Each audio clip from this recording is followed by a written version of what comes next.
when I was growing up, we went out in the backyard and there was farms as far as you could see, miles. And little by little, it grew up. You know, people started selling off. They couldn't keep the small farms. They'd sell a lot here and a lot there, and before you know it, they found out that the only way to survive was to sell the property. I felt as though we needed a different angle because we weren't making a profit here at Blackbird Farm, and we needed to. We needed to support the farm. One day I was on the local paper looking through the Farm Bureau magazine and came across an article, 250 chefs looking for different farmers in the state to provide different types of food.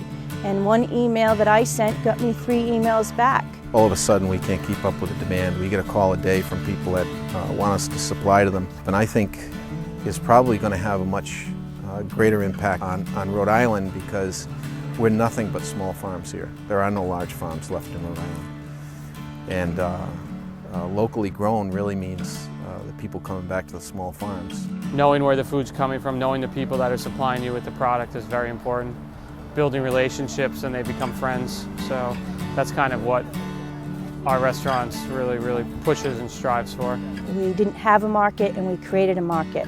We sell our beef on the property and the farm makes money to pay for itself now. It seems like every time I come here to Blackbird, I see people coming out here to take a look at their product. And that means that the population is curious about it. It means there's an increased demand. And I also think it means, at least to us, that we can offset the cost of operation with the sale of our product, which I hadn't seen that in the past. Raising the Angus cattle comes down to I have much more consistency in the end product than any other breed. And the consistency is what what the customer wants. I like Angus because the whole point of being in the beef industry is you're raising them so that you can get a better cut of meat every time.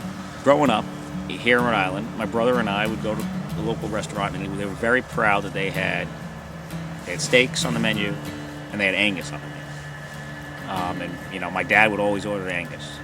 And I remember this, this was 70s, early 80s. It really tasted phenomenal. I think we got away from that for a little while there in the late 80s and 90s. But I had the tenderloins from these animals just a few weeks ago, and it really tasted phenomenal. It reminded me and my brother what we would get when we were kids, and I think that's, that was a word that we remembered from kids, from seeing that on the menu, Angus. The Angus breed has meant a lot to me and my family. It's kept our family together, and I think that it's been a great venture for us. You're going to see some farms survive that ordinarily would not have. I think they would have been growing raised ranch houses on these farms, and now I think they're going to be probably being able to make it. It's just a lot of pride. It really is a lot of pride. When somebody says that they tasted your beef or they went to a restaurant and had Blackbird Farm beef, there's some amount of pride that comes out there. It really makes you feel good that you raised that and it went on and people are enjoying it. We don't just do this for the money. It is about keeping us together and preserving a farm that's been around for hundreds of years. And I want everybody to know that.